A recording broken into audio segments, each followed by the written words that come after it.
Hello, everyone. This should be the first episode of hopefully many episodes to this podcast. For this first episode, I'm hoping to do analysis, if you will, on the Loki series, starting with episode 1, and I'm thinking each episode will be of this podcast equivalent to each episode of Loki. The way I want to do this is to go through every episode while kind of live watching it and reacting and commenting on each thing that I notice within the episode. So this won't be scripted, nothing, I don't have any notes to begin with, I don't have any points or anything like that. I'm just gonna just go and see how this turns out.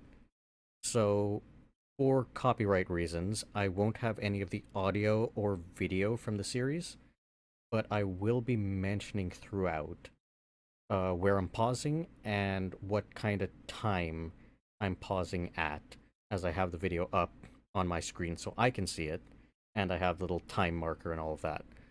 So hopefully this works out pretty well. Um, I don't, as a disclaimer, read any of the comic books. So even if I do have some knowledge of the comic books, I'm gonna try to stay away from any of that sort of stuff when I'm going through this. And that's only because I kind of want this to be more about the series and how it's displayed. So any of the like hints or references to comics, I probably just won't get anyways, since I haven't read most or any comics at all. I've just been trying to stay away from all of those, especially with Marvel. With other types of things like DC, I know a little bit more about the comics. With Marvel, I stay away from it more so because it kind of almost feels like spoilers to me, but that's kind of like a personal thing to me. It's like, if I read the comics, it'll probably give away a whole bunch of what this series would be about or could be about, give away a whole bunch of backstories to characters and stuff like that, which I kind of want to see them flush out in a movie, in a TV show, whatever it might be. Same with DC to some degree. I kind of really want the series or the show or the movie to fully flush out the background of the characters so I wouldn't have to go and read the comics to understand the character's motivation, their backstory, the side characters that should show up, the stories or arcs or plots or anything like that. I feel like the way we do comics in North America and make comic book style movies and TV shows, it's very different, I would say, from how Japan handles things like manga and anime. And I would say that in Japan, a lot of the animes or mangas that I've read and watched both, I would say that it's a lot more one to one, where you would have the manga and anime, each kind of chapter, a few chapters get translated more or less one for one into an episode, or sometimes it's like, one chapter to one episode, but that's somewhat rare. I think it's more so like a blend where you kind of have like one and a half chapters maybe, or, like two chapters into one episode. But I feel like it doesn't deviate too greatly from the source material. It's always like whatever story the source material is telling, the anime would just go like one for one, all the same beats, all the same characters, the same feel, sort of. And then it enhances it, in my opinion, most of the time, where you have like music that goes along with it, and you have like little bits of in between stuff that you don't really get, like in between like panels of the manga. You would have that kind of filled in. You like a character is going from one place to another place, but sometimes it doesn't show necessarily in the manga. But then in the anime, they could stretch it out a little bit. And some people don't like this, some people do like this. I think in some cases it's really nice that you get to see just the journey and the in between and the maybe more of like the background, the scenes, all that sort of stuff nicely displayed, where you don't really get focus on that in panel form because you just don't really have that many pages to work with. However, the manga is serialized. But in North America, going back to comic books, I find that like the comic book, they always tell their own sort of story, and whenever it's adapted into like a TV show or a movie, we always have the situation where you don't have a one to one with some kind of comic book story being told in the form of some TV show or movie. It's always whoever's doing the TV show or movie kind of takes the characters and the places and bits and pieces of the story or various stories and kinds of weaves it together into its own thing. So it's not like it's a one to one, it's more like let's take the ideas from the comic books and just make our own story, make our own type of thing. And I'm pretty sure that almost everything that Marvel's done up to now, all of the movies, all of the TV shows, whether it's done directly by Marvel or by another studio, it's always taken that approach. And I think a lot of media in North America, like when books are translated to movies, it's not always one to one, though I know a lot of people really like it when a book is more one to one into a movie instead of it being like a weird adaptation where it's like you take the same characters and a similar story and you kind of go its own way. And I know like something with Game of Thrones, a lot of people really didn't like when the series diverged from how the books were telling the story because they couldn't really wait for the books to come out in time. And I'm thinking that on the one hand, I kind of get it. It's like you really enjoy the original source material and you really want to see that, faithfully adapted into a series. But then on the other hand, it's like you also have the interesting community of like people who create stuff based on other people's work, like fan made material. And I know that that community exists online in various places, and it's like really good quality stuff. Like I know for the Harry Potter community, there's a lot of stuff that's kind of like missing or not really answered or solved in the books, which I haven't read. And there's a lot of like fan made filler, I guess, to like fill in and fully flush out the story of all these characters. And if you go into like the fan made stuff and you get to see more through that, through their fan made imaginings of how this universe is, it just feels so much complete and full. Whereas the original stuff, it's just lacking in a whole lot of areas. Where if I guess the story was stretched out further, and if more stuff was done in the universe of Harry Potter, it would be like so much more flushed out, so much more better. And I think to some degree, any type of thing that's not like, Western style or Eastern style, whichever, it's like there's a clear divide between how you have some stories being told through like their comic books or just regular books or manga versus how they're adapted into like a movie or something like that. From what I understand though, for Harry Potter, it was more faithfully adapted to the books, just leaving a whole bunch of stuff out, a whole bunch of details, some of which might have been better if it was kept in, some of which didn't really matter, I guess. Um, but for comic books especially, for the movies and TV shows that come of them, it's like let's just tell our own story. Let's just kind of be fan creators and take the characters, take the kind of feel of it, or maybe even not even take the feel, like adapt it in such a way that it's kind of a new character, a fresh look on these characters. And my favorite series so far, throughout the entire movie and TV show, has been Loki. And that's why I wanted to start with this series because I feel like even though I don't know how the comic book Loki should be, how the character should be portrayed in his various adventures throughout the comic books, I feel like what they did for this TV show was so well done in my mind that it's literally one of my top favorite series that have come out of Marvel in all of the stuff that they have ever done. So let us start with watching through episode 1, and I will comment and say stuff based on kind of how I feel, and you'll get a better sense of, all the little things I picked up on and all of the little things that I feel were done really, really well.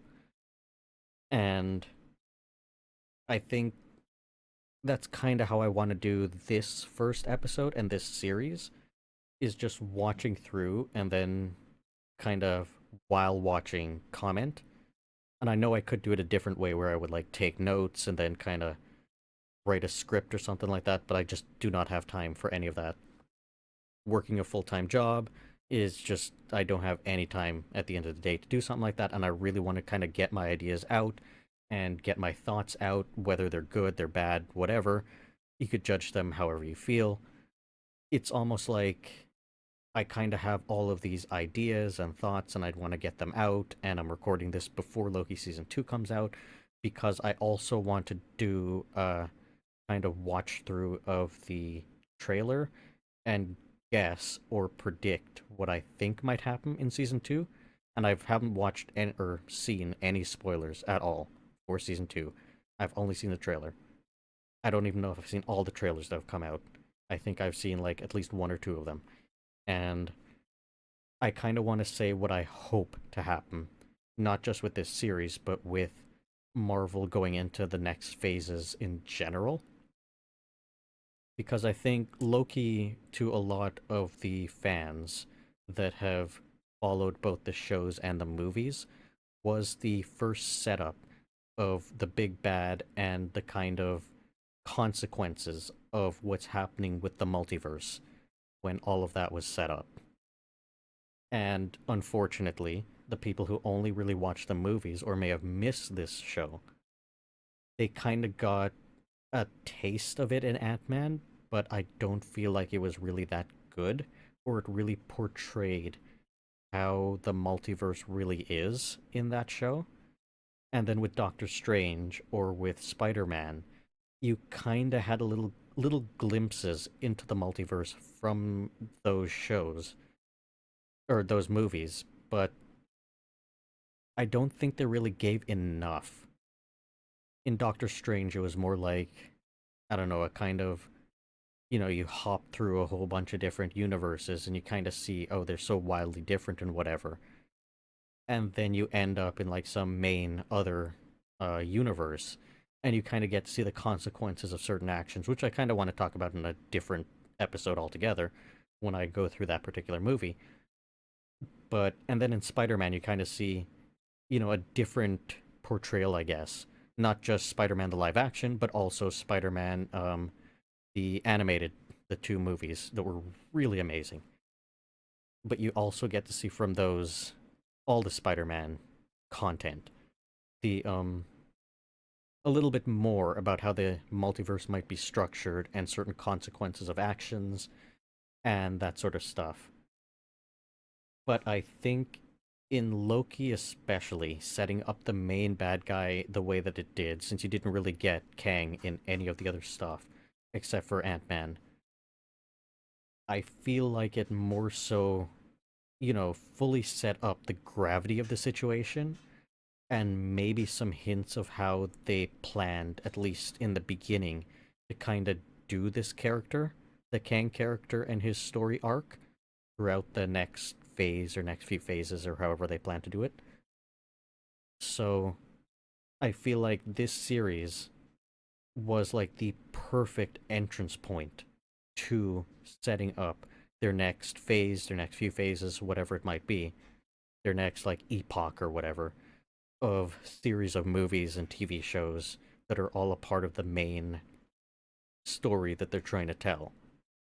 And because of that, I really, really like Loki, and I really just like the way they did the characters, the way that they interacted, the way that they fully flushed out in my mind. This new version, I guess, of Loki. Because something you have to note in the very beginning is that this Loki, although he comes from, the original Loki that you remember in the movies leading up, like phase 1, phase 2, etc., this Loki quickly, and I think this is a good thing, quickly changed and became a different person simply because of the settings and the surroundings and what he had to deal with and what he was face to face with. But let's just start. So for starters, I'll be playing this at slightly faster speed, not like the regular speed, like 1.23 is what it says on here. And the total runtime for episode 1, this is saying, is 51 minutes and 30 seconds. So hopefully I'll remember to do this, and I'll remember to say exactly where I'm pausing and uh, explaining all that stuff. So you can kind of, I guess, either watch before listening to this, or you can watch along with me, set it up the exact same way, and you'll know exactly where I am and what scenes I'm looking at and all of that. Because other than that, I don't know how I would make this into a video for all the places where podcasts can be video-esque. And that would just take a whole lot of time, which I just don't have to be able to do that. So in my mind, this podcast type format is just easier for me and easier for anybody to just listen to. You don't have to look at the screen, there's no video, nothing like that. So let's begin. So we start out in New York City, and this is way back when, in 2012, and they had just defeated Loki.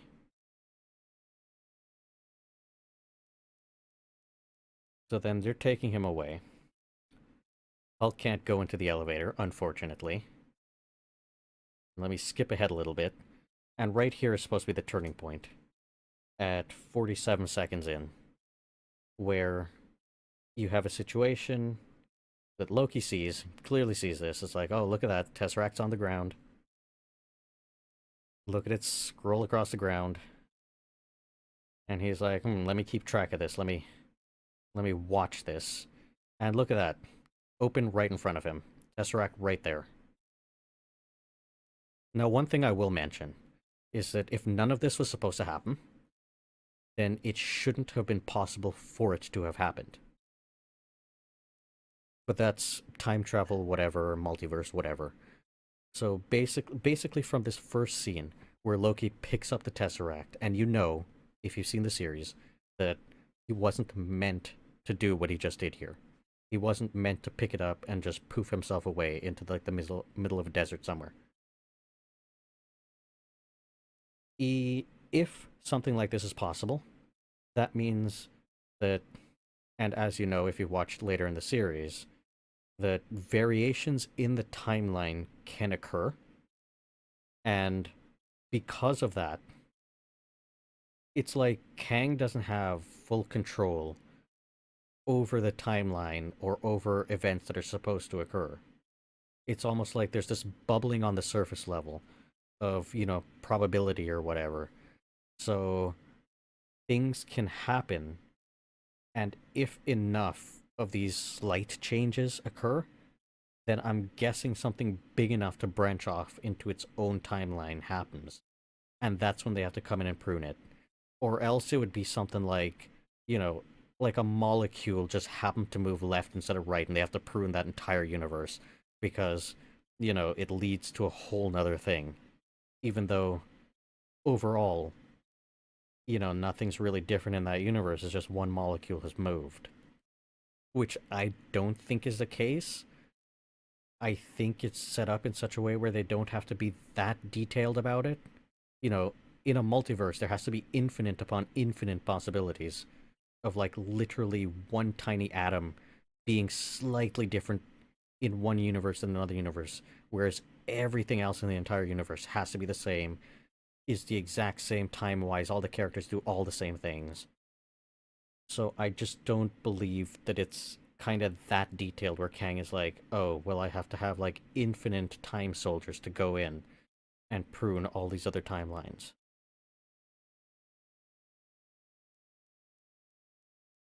So about now, we get to see the Time Variance Authority pop in.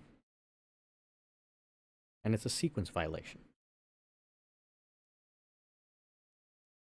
Variants identified as Loki. And he's being arrested just like that.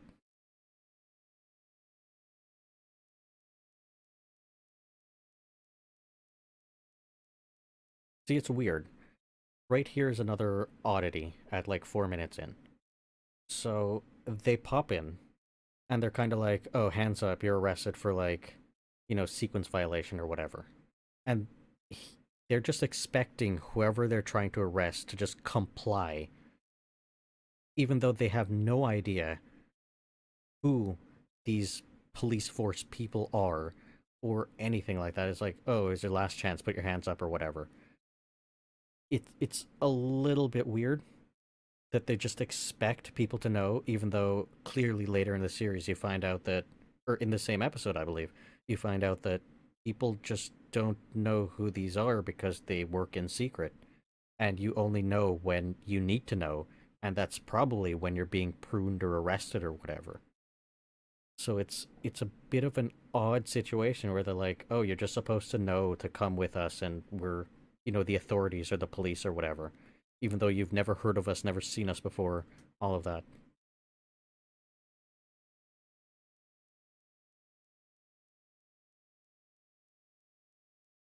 And of course, Loki in classic Loki style.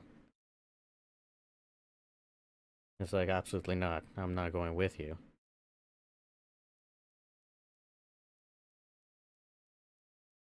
You see, I kind of wish they did more scenes like this, where they use that ability of the slowing down time when they hit them with the time stick thing.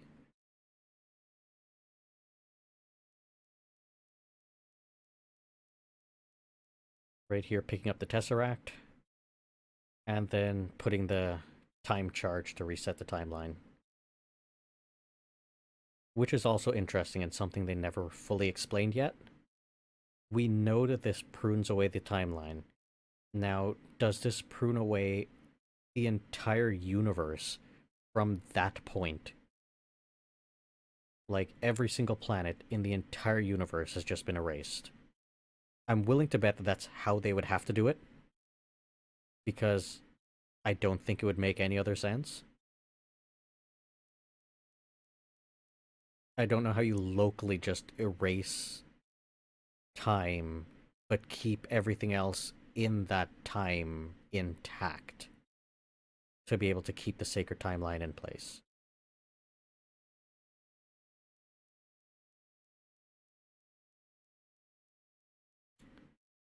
And now Loki in the machine room to, I guess, scan him, take off his clothes.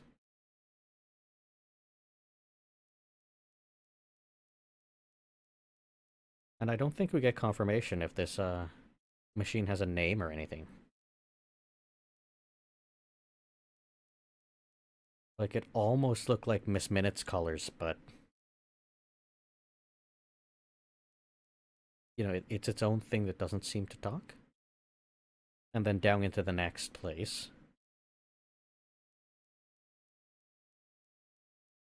I'm assuming that cat is a variant. It's weird to have to sign everything you've ever said.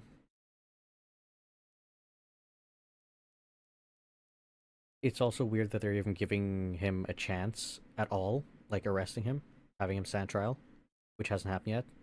It's coming up, but that's also kind of really weird. I don't entirely understand the point of doing any of this.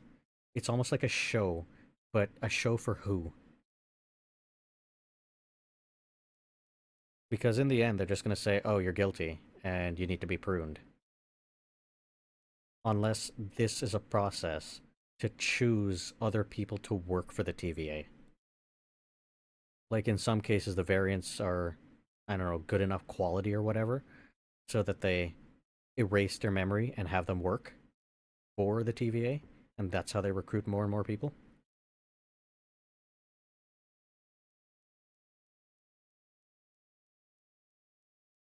And then going through the scanner to determine if he's they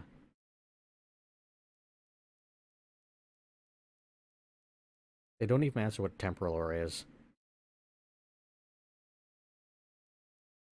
Very good thing he took a ticket.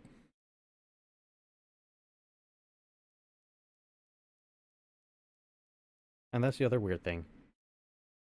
The other guy didn't take a ticket, and that's like immediately, okay, you're gonna be pruned now.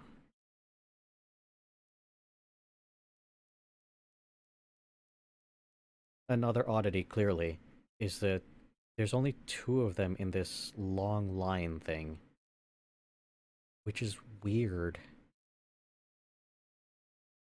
Because you would assume if there's a whole bunch of things happening that could branch off into multiple different timelines at any point in time, past, present, or future, that could mess with the sacred timeline, they would all need to be pruned. And I assume a lot of them could be caused by an individual, a sentient individual doing a thing. So they should be full. They should be always full of people. And here's the propaganda of the origin of the TVA, the timekeepers and bringing peace and all of that.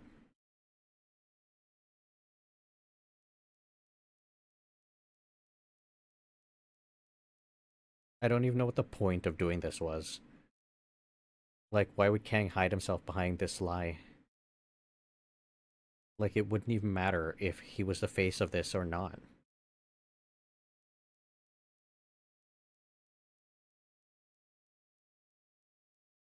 Nexus event branching off into madness. Multiversal war, of course. Like, they kept that part as true-ish, whether or not I believe that's actually true.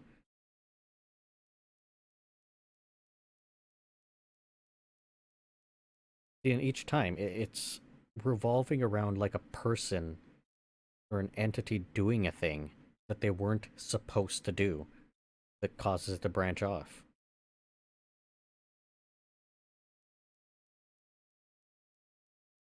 So this place should just be full of people doing things.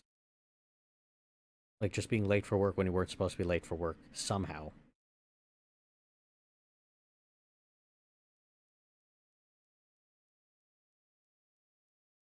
And of course this guy gets pruned just immediately. No trial, nothing. There's no even point. There's no point to having a sham trial like that. It's just for show. Brilliant intro.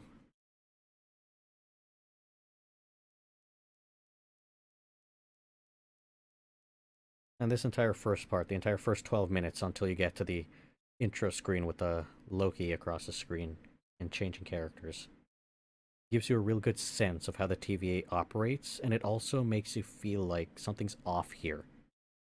Things just don't really make sense. And we're introduced to Mobius. Don't know his name yet, though.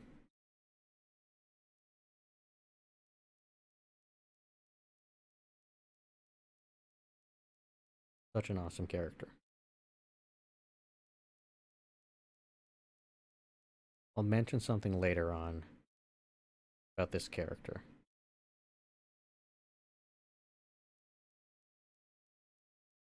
And here's another oddity. It's like he's being so nice to this kid that just ran in. Even though, like, he must know that not only this child, but everybody else on this planet in this version of this timeline, and everybody else, all the beings on every other planet will just evaporate as soon as they're done. And every single officer must know that. And jumping ahead a little bit, we know what happens to all of these beings and all the buildings, all the things that get pruned in any particular timeline end up at that end place. And I guess just sits there. Which is again really, really odd because you have entire planets and stars and everything from one point on in a branching universe that just all gets wiped out and they all have to end up in that place.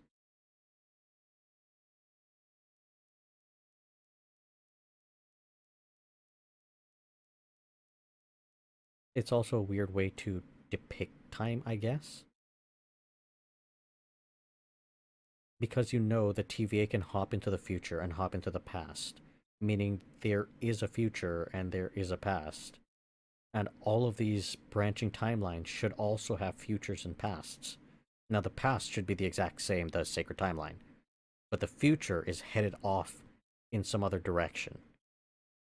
But is there no future beyond where that line is going? It kind of doesn't make sense.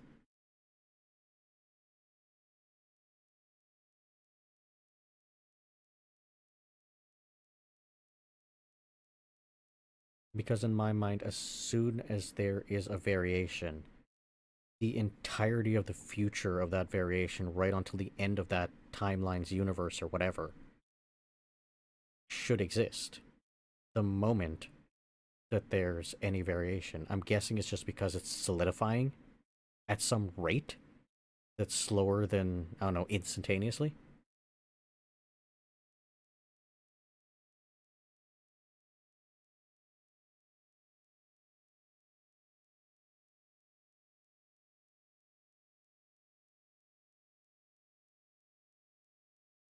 Loki standing trial is just weird.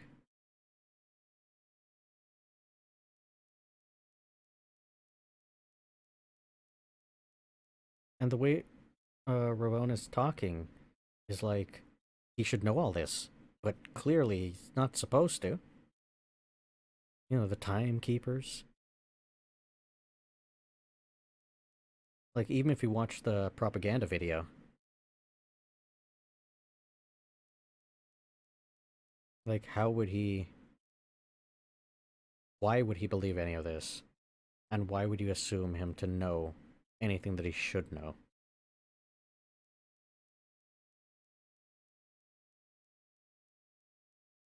And of course, no lawyer, no nothing. So it's like, what is the point of this trial?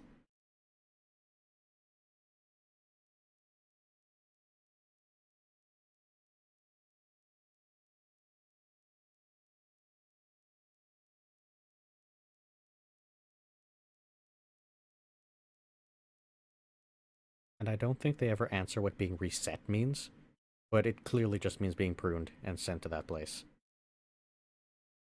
which I'm forgetting the name of. And of course, Mobius to the rescue.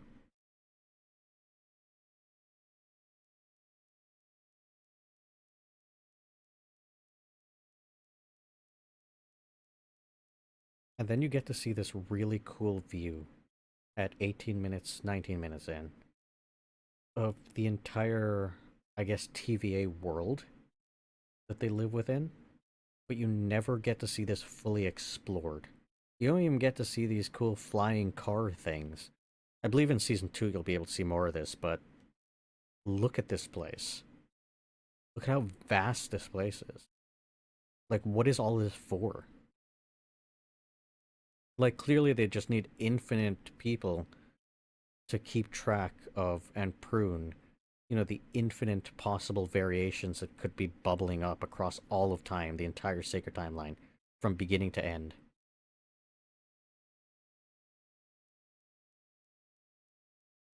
But it's weird that you have all of these buildings and cars zooming about. It's like, what is all of it for? Is it just for that?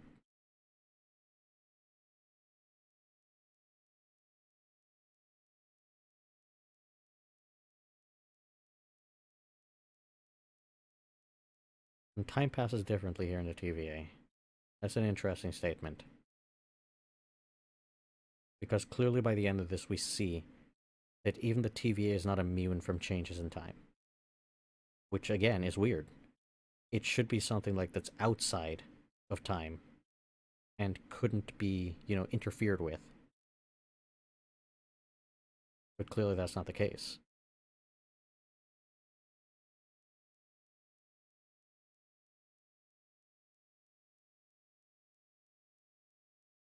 And I really just like how the Mobius character is portrayed.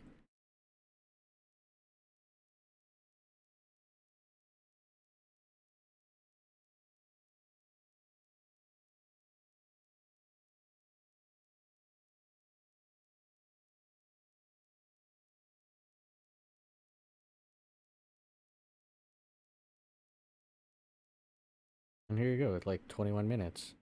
Like, how have I never heard of you? Because you never needed to.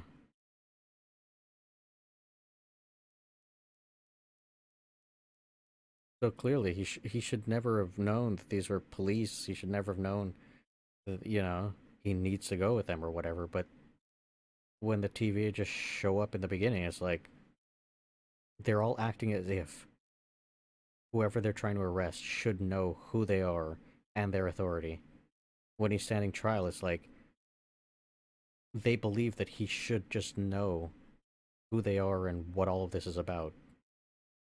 Like, it makes absolutely no sense. Why even have the trial? Why even arrest anybody?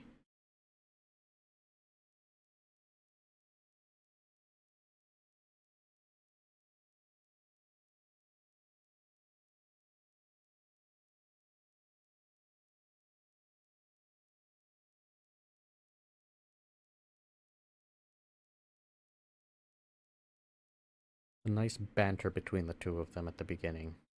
Almost like he's psychologically evaluating him, which he probably is.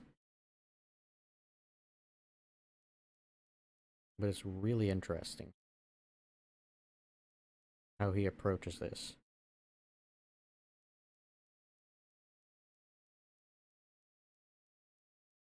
Because this is kind of something that is like should be fully fleshed out with all of the main villain characters, I think, in any series, regardless of what it is.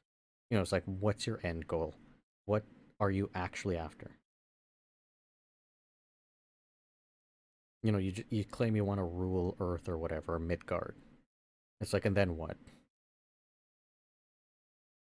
It's like, what are you actually after? And it's really interesting because for Thanos, that felt very fleshed out. It was super clear exactly what he was after, exactly what he wanted to do, even though it made no sense. It was very clear, you know, this is what I need to get, this is what it's for, this is what I plan to do, half of all living things gone, this will fix it in my mind. And I think even in the movies, he was like, yeah, I know that it won't fix it permanently forever, but at some point it'll get back to the way I see it as being wrong or broken. And then it'll need to happen again, half of all things again, I assume, is what he was getting at. This is super cool. Really like this. At 25 minutes, where he turns on the little recording thing of Loki's entire life and kind of shows him.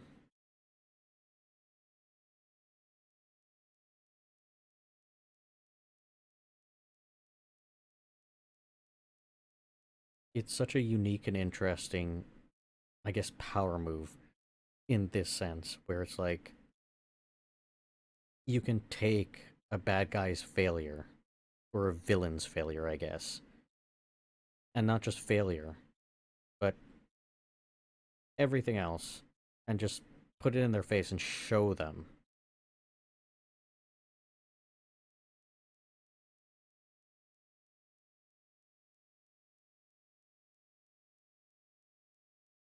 And confronting him with all the things that he's done.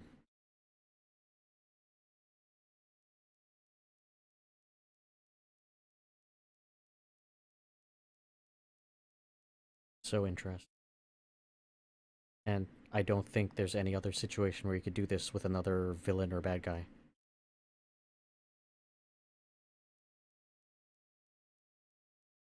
And all of this, I think, really plays well into how the Loki character changes in this series, like right at the beginning, pretty much episode 1, where he's confronted with all of this stuff and the weird conflicting stuff with his own beliefs and his own what he wants, that he kind of has to acknowledge, you know, all of these flaws that he has, and that he needs to almost find a different glorious purpose. Because that's been his driving motivation the entire time. He has this glorious purpose, he has this destiny, he has this grandeur of something he must accomplish, and something it's his birthright to accomplish. And because, he's the son of Odin, adopted son, but it doesn't really matter. He needs to rule. It's his birthright to rule.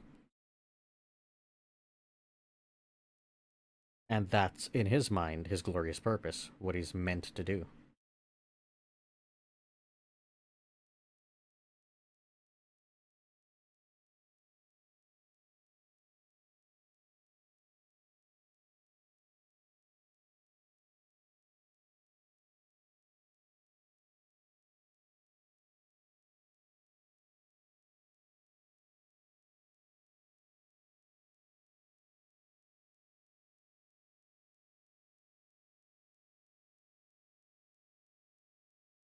So interesting to be able to confront him with all of these things.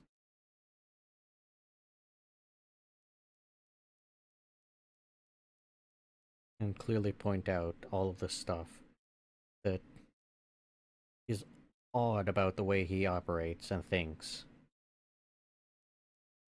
pointing out all the flaws. Now, of course, you know that Mobius's end goal here, at least at the beginning, is to try to figure out this Loki, and to try to see if any insight or knowledge he gains can be used to find the other Loki that he's after. Spoilers, but this series has been, like, what, a year, 2 years now?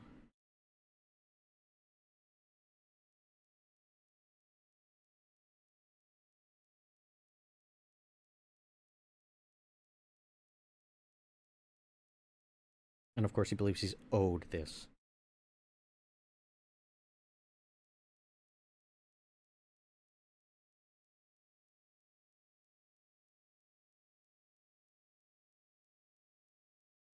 Footnote to his ascent. Brilliant. Absolutely brilliant.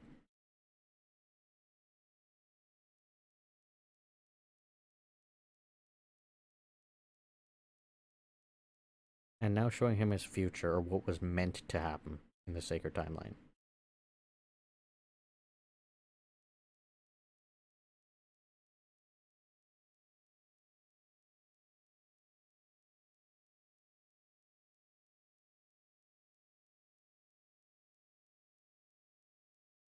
Clearly, for the Sacred Timeline, Kang would have to be keeping track of every single character, every single entity, every single being that could possibly pose a threat to him, or could possibly alter the Sacred Timeline into something else, and make absolutely sure that they all play their parts exactly how they're supposed to, and end up doing all of the same things that they're supposed to do. And even if there's maybe a slight variation, as long as it doesn't change things too much, I'm assuming that he's fine with that. I'm just gonna let it slide.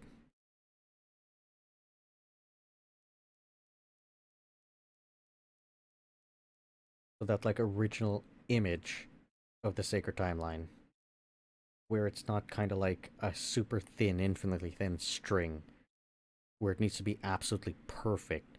It's more like a thicker cable type thing, where there could be,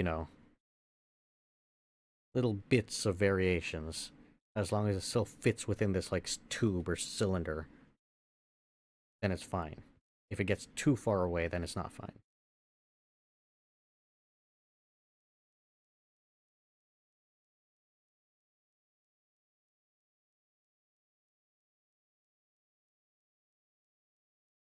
And of course, this really interesting, like, I don't know, meta commentary type thing, where villains in any story are just meant to make the heroes who they're meant to be. I really like that. And of course, it's true in a whole lot of different series. That's what they're meant to be. All of the villains in any type of series.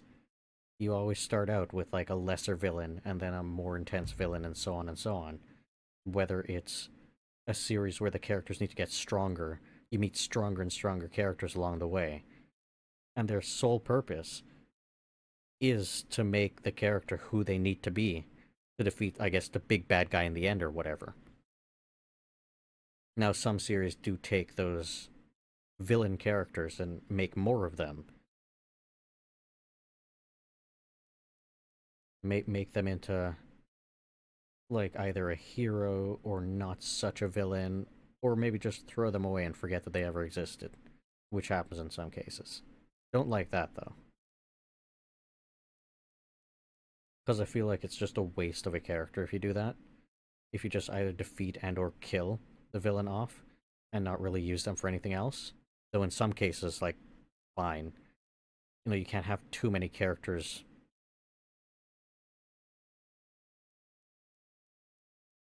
But it's always interesting when they take, just like this series, take Loki that's meant to be a villain character and turn him into something else.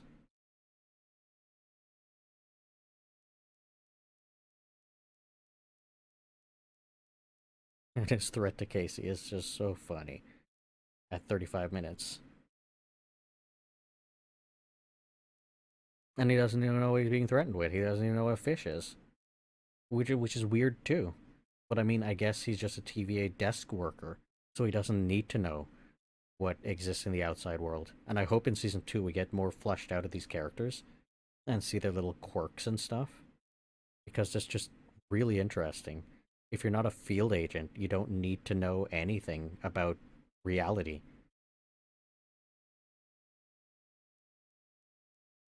And of course, just picking up the Tesseract and all these other Infinity Stones and bringing them back is another oddity.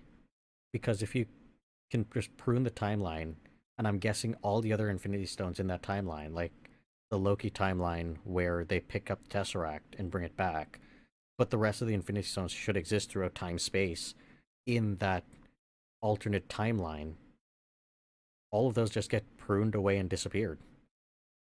So it's kind of weird that they collect anything or they pick up anything and bring it back. Just leave it and let it get destroyed.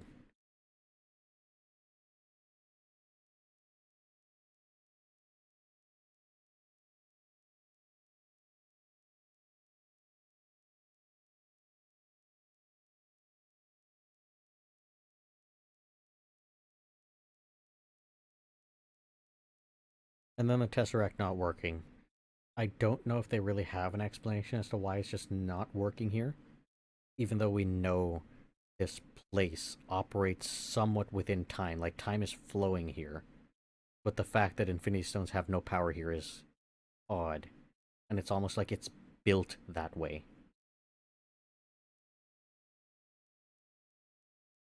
But we know when Loki doesn't have the collar on, his powers work here,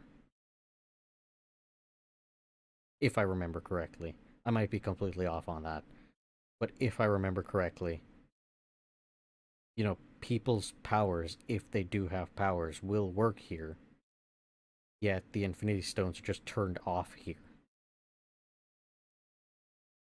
And it's almost like in this moment, at like 38 minutes in, we have Loki seeing kind of the end of his journey in the main series and in the Sacred Timeline, and it really affects him. Like, he stops being a villain in the main Sacred Timeline in the rest of the movies. And yes, he's still a bit of a trickster, but he does the right thing in the end. He joins forces with everybody else and fights for his home. And he fights for these people. And he ends up getting killed by Thanos. And on the one hand, you could almost say that this is his glorious purpose. But of course, in his mind, he's meant for greater, he's meant for more. And back when I had first seen this scene, when Thanos kills him, I almost thought like he had some plan, he had some way out. We'd see his character again. We'd see that same Loki again somewhere else. Like, either he does die and he just comes back, or it was all an illusion and he isn't actually dead. But the truth is, he does die in that scene. He is gone for good. And because he wasn't killed by the snap of half the people disappearing, when they made the wish on the Dragon Balls to bring everybody back, he doesn't come back because they just undo the snap. They don't undo everybody Thanos has killed.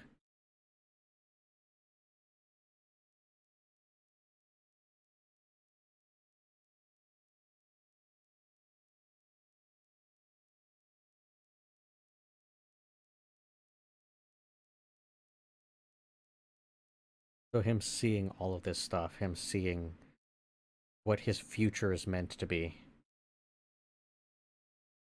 I think really plants the seeds of change in his mind.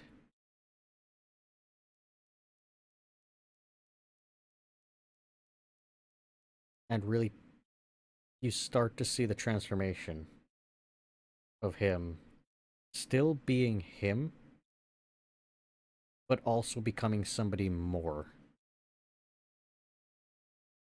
And having to deal with all his complex feelings and emotions and trauma and all of that. That's in here too, I think. Because that's what led him to being this, power hungry villain who wants to rule.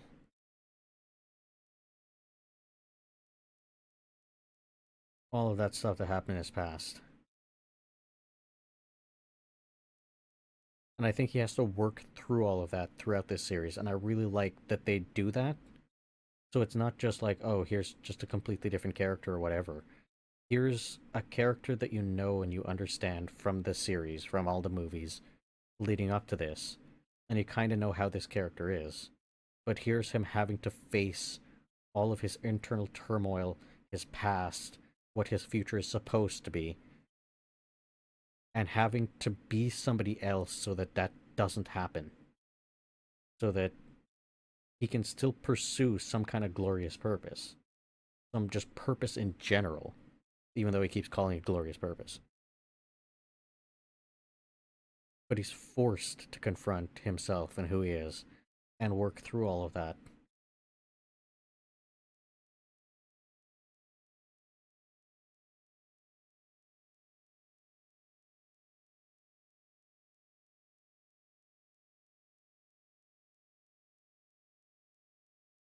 And him admitting that he knows himself and understands himself. Like, I'm sure he always did if he were to look at himself properly. But I'm sure that's more like, bottled up and pushed down. And until Mobius and the film of his future force him to confront all of this, like, he would never have thought about any of this.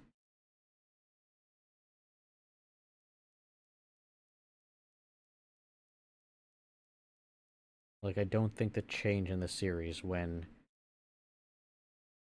him and Thor end up having to fight their sister, or him choosing to fight against Thanos, I don't think that version of Loki is too different than the villain Loki. But I think that version of Loki is quite a bit more different than in this series, this particular Loki. Because this one has to confront all of those things about himself. And I think you see it throughout the series. It's portrayed, I think, brilliantly. Where slowly throughout the series, he has to figure out, who he is without any of this destiny or, you're meant to rule. You're, the prince of Asgard. All of that stuff is just nothing now. It doesn't matter anymore. And he has to find out who he is, like who he really is, and who he wants to be, not who he's meant to be, and decide how he wants to act and how he wants to go about dealing with the situation that he's in now. And I think it really portrays him well and in a meaningful way,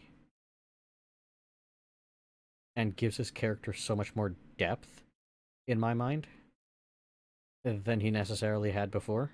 And again, just speaking about the series and the movies and all of that, and not talking about the comics.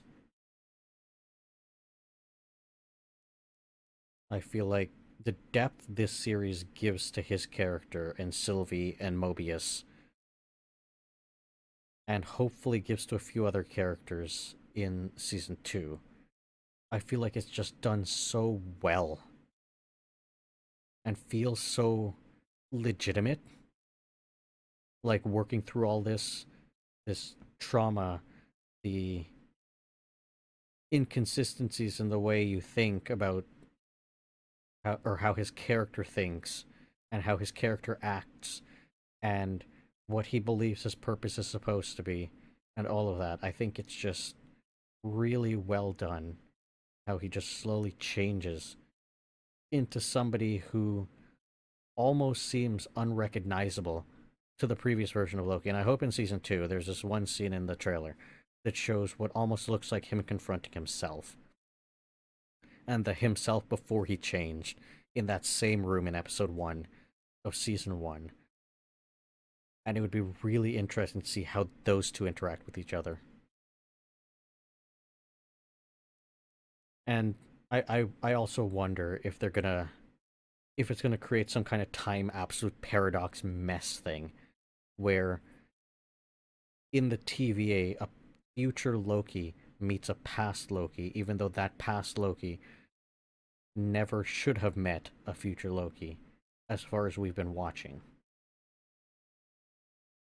So it'd be interesting to see if they even touch on any of that, if any of that's even a part of a timeline, a sacred timeline, a multiverse. Obviously, it looks like the TVA is not immune to a multiverse existing, and there may be a multiverse of TVAs. If there can be a Kang for each universe, there could be a multiverse for or a TVA for each Kang. At least I think that might be how they might portray something like this. So instead of the TVA being kind of above everything else, where there could only be like one, it's like it's just kind of beside everything else. And it's close enough to everything else, it seems like, so it can be affected. So if the sacred timeline changes, it changes too. And that, I guess, kind of makes sense because Kang belongs in the timeline. So if something changes in Kang's past, then that will change the way the TVA was made, or the way that that Kang chooses to carry on his journey to becoming whatever he's meant to be, and then changes the way the TVA looks based on his progression. And any changes in his past will change the way the TVA looks in the future when he actually makes one. And if each Kang can get to a point, or like a handful of Kangs can get to a point, technically it should be infinite Kangs, but if a smaller infinity of infinite Kangs can get to a point where they each make a TVA, each of their TVA could be slightly different. Because when you're dealing with multiverses, you're dealing with infinities and you're dealing with different sized infinities.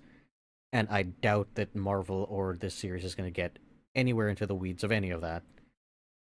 But it's interesting to look at from that point of view, more like pure mathematics of how infinity works or whatever, and how you can have different sizes of infinities, but just me going off on a completely different tangent. But it's clear that the TVA is affected by changes in the timeline, like just directly. You would have characters having to do things based on a variation happening and causing the sacred timeline to change slightly, and they'd have to go and prune that thing.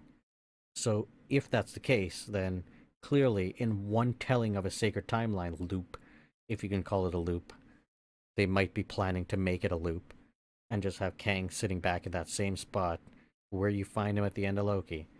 And just the entire of the next few phases is just leading right back around to Kang being there again.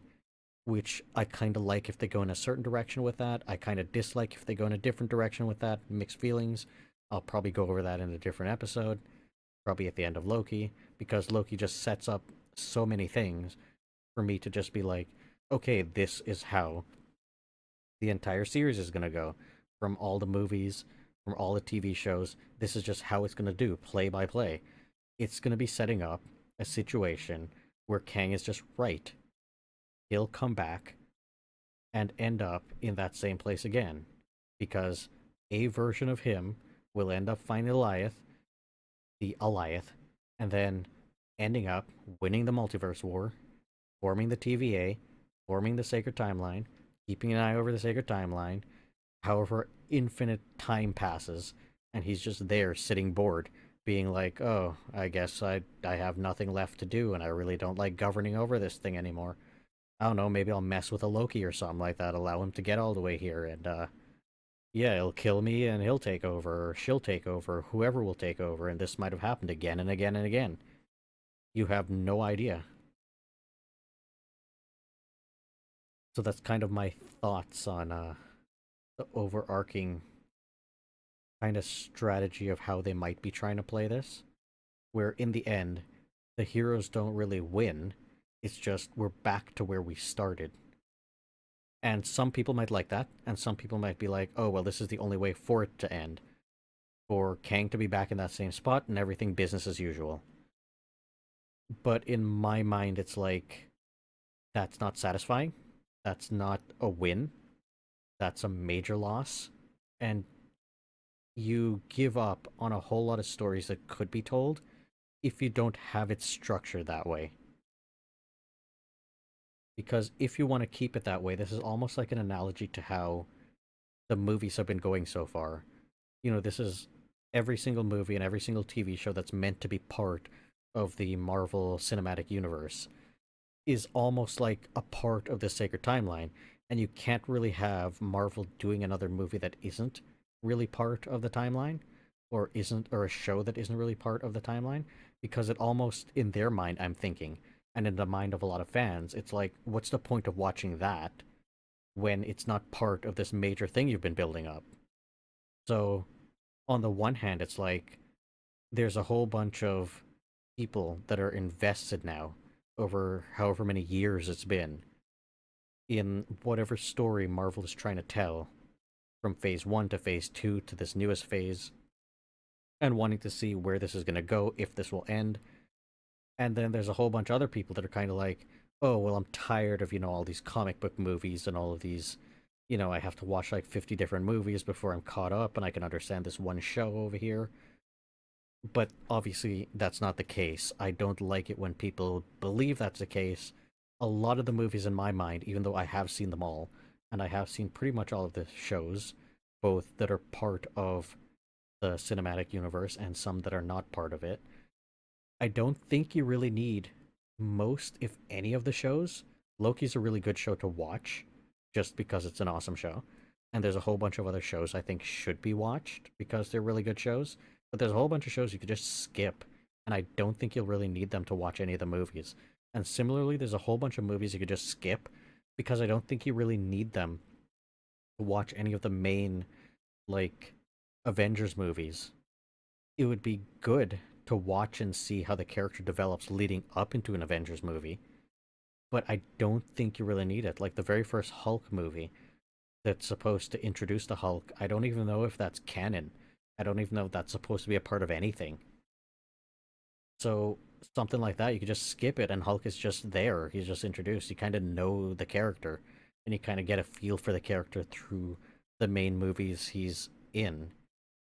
And similarly to a lot of other characters, I think it's the same, where you don't really need to watch each of their movies to kind of get a feel for them in any of the main movies. But at least in the beginning, in phase 1, it's like you watch Captain America to understand Captain America and kind of see his backstory and who he is. And you see Iron Man to kind of get a feel for Tony Stark and understand what the character of Iron Man is. And you don't even get one for Black Widow. You don't get one for Hawkeye. You I don't know if you can count the Hulk backstory, but if you watched it, you watched it. If you didn't, you could still kind of get a feel without it. You clearly get a feel for Black Widow and Hawkeye without needing to watch any kind of backstory or see any kind of backstory. They're just there.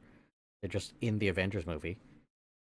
And then you don't really get much of a backstory for Loki either. Like in the Thor movie, I think you get a little bit of him, and you get to kind of see, if I remember correctly, maybe it's just been so long that I don't remember how that movie goes, but the Thor movies are kind of like that.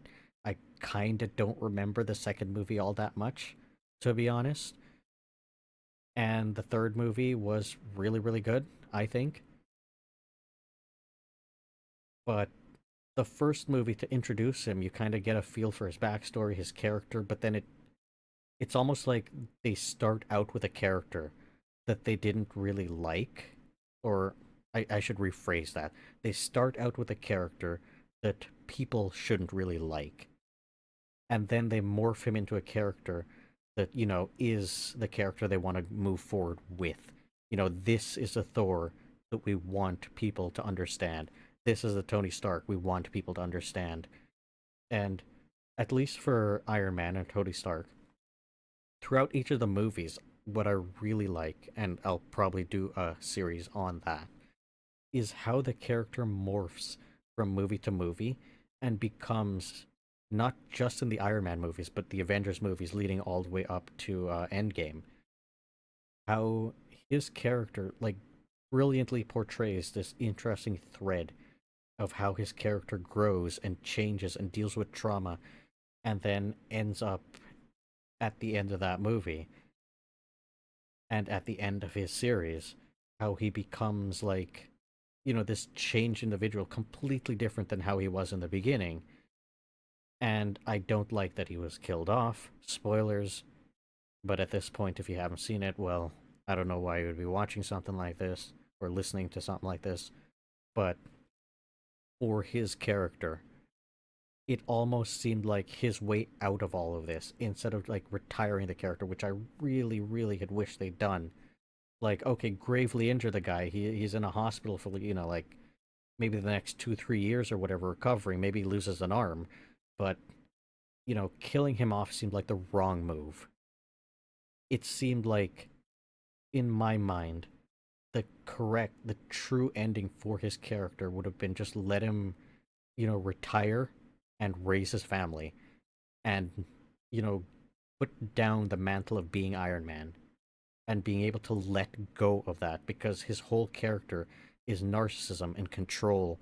And whether you believe the word narcissist is correct for his character, it probably isn't, medically speaking. But a lot of people like to use that word for his character, for Loki's character. I don't know if that's necessarily accurate, but it's that, like, TV show version of narcissism that everybody likes to play with, instead of merely the real life, which I would need to look into to see if it's actually correct, the real life medical term of how that's supposed to be. But regardless, using it more colloquially, the that type of character, a proper ending for him, instead of, sacrificing himself for everybody else, would have been more like, being able to survive what happened and put down the Iron Man mantle and letting it pass on to somebody else. Obviously, it's still going to be passed on to somebody else in an upcoming, I believe, TV series, but having him, decide to retire. I'm done with being a superhero. I'm done with being Iron Man. I have a family. I'm just going to go off and retire and just raise my family, not have to deal with any of this other stuff. I'm going to trust and believe in the future heroes that are being raised and the heroes that are still remaining, that they've got this. That would have been, in my mind, I think, a proper ending for him. But I'll probably go over this again when I do a thing on his movies and then the other instances where we see his character and his progression throughout the Avenger movies. So coming back to Loki, because I went off on a completely different tangent and branch there, I believe his portrayal in this series really drastically forces his character to confront a whole lot of these things that I believe could have been spread out through movies, but weren't really used because, his characters wasn't really a main character in a lot of the movies and only really came back in Thor movies. I believe that this series does what those movies should have probably done and made his character into something, I think, better overall, more flushed out, more understanding, more, he's able to look inwardly and able to work through everything that had turned him into who he was when he was first introduced. And to be able to work through all of that and move past that and let go of a whole lot of things that he ends up letting go of. And what remains is, I think, the true essence of who he originally, maybe when he was a child or something like that, probably wanted to be. And it recaptures, because I think this happens for Thor throughout his entire journey. He's able to let go of a whole lot of things and just kind of be himself and be who he kind of wants to be. But I don't think for Thor his character is fully fleshed out yet. And I think maybe in another movie or something, we could properly see his character be given the chance to become something else and to properly give him an end, which I really hope for. I believe that, his character going through being the type of person who's like always partying, not really not really caring about the consequences of his actions. It's like first movie, moving on to like second movie, trying to be in a relationship, be an Avenger, all of that type of stuff, and then obviously introducing the Infinity Stones and all of that. And then in the next movie, I don't even remember what happened in the next movie. Was that when? I think that's where they fight his sister. Having to lose his homeland, having to he lost an eye, having to, deal with all of that stuff, while also, trying to figure out who he is. Is he meant to be the ruler of Asgard? Is he meant to rule his people and lead his people? Is he meant to be an Avenger?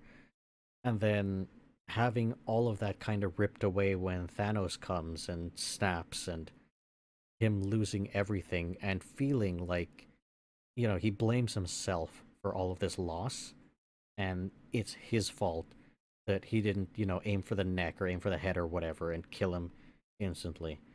Having to deal with that guilt of everything that had happened up on this until this point, losing like I guess half of his people or more, losing his entire homeland, losing his brother, losing all of the friends that he made in the Avengers, all of those people, and just having nothing left to do, being completely, devoid of any purpose.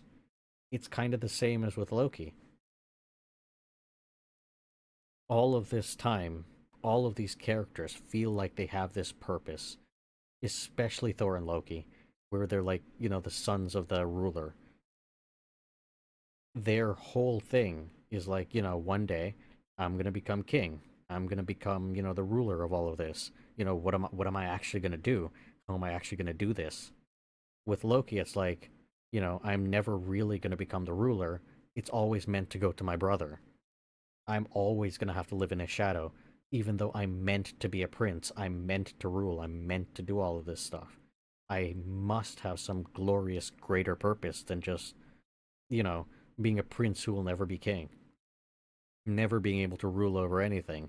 I've been trained all this time by, my family. I'm assuming they were both trained to become the ruler of Asgard. I assume that they were both given the same lessons, given the same teachings, and they both believed that they would, rule together or something like that. Maybe when they were really young. I believe Thor says something like that. And it all, when they're older, it comes to a realization that, Thor is the one that's probably going to be sitting on the throne, and Loki isn't because, he's an ice giant. He's not one of them. He's not a true son of Odin. And having to deal with that, having to always know that you're never going to be that person that you've always dreamt of being, or never be in that position, or never have that role that's been your dream this entire time, that you've grown up knowing, that you've grown up wanting and being bred for. You know, he basically just went off and is like, okay, if this isn't going to be given to me, even though it's my birthright, it's something that, I'm owed. I'm just gonna take it from somewhere else. I'm gonna be, I'm owed this. I'm gonna go get it. And that's basically the character that you see in the first Avengers movie. But then he has to confront in the Loki series that, all of this, he's not meant for any of that. Clearly, he's shown his, like, past, present, and future, basically. And he showed that in the sacred timeline, at least, you're not owed any of this. This is what you're supposed to do. This is your purpose.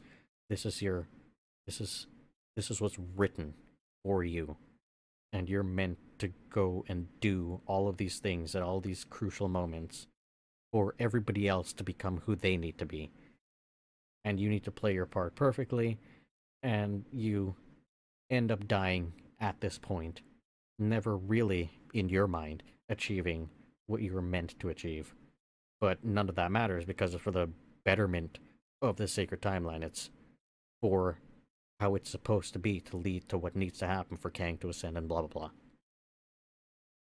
But then for Loki to not end up like that, and for him to also have to confront, because Mobius confronts him with, the psychobabble, as he puts it, all of you know, the inner stuff within Loki. It's like, you know, what do you want to do next if you actually achieved your goal? What's the purpose of any of it? I see something far greater for you. You're capable of so much. Why are you dreaming so small? And he's like, oh, maybe I'll just rule all of everything. Just rule over just not just the nine realms, not just, I'll just rule over the whole universe, the whole multiverse or whatever.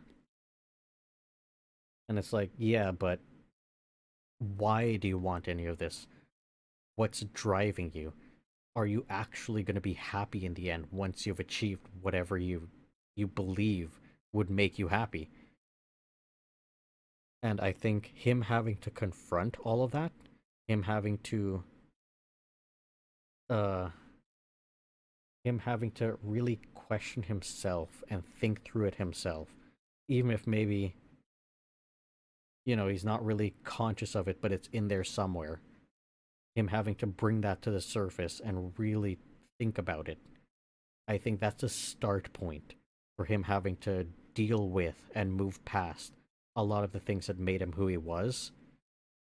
And for him to really see, like, all of the other characters, they had to all really see, all the other heroes, even the other villains, though they don't really get a chance to do this, they all really need to see, you know, all the flaws in the way that they're thinking and what led them to thinking in this way, and how they need to move past all of this to become somebody that they're happier with, and to become somebody that is looking towards a dream or an ambition that would actually truly make them happier, not something that they've just convinced themselves or fooled themselves into thinking. They're owed this, and once they get it, they'll be happier. And I think it's a real good way to portray, people in general and people wanting and working towards things like that, believing that, oh, because of the way I was raised and because of my beliefs and all of that, everything that shaped me and made me the way that I am now points me in the direction that if I were to achieve this thing that I've always dreamt of, my life would be happier, I'd be better off. Or, like if I become a millionaire or something like that, or a billionaire, all my worries go away.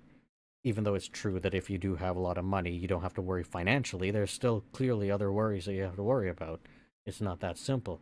And I'm thinking, in terms of Loki in the series, and the way that character is, his belief is, oh, as soon as I ascend to the throne, I'll just be happy, I won't have to worry about anything. But clearly that's not true.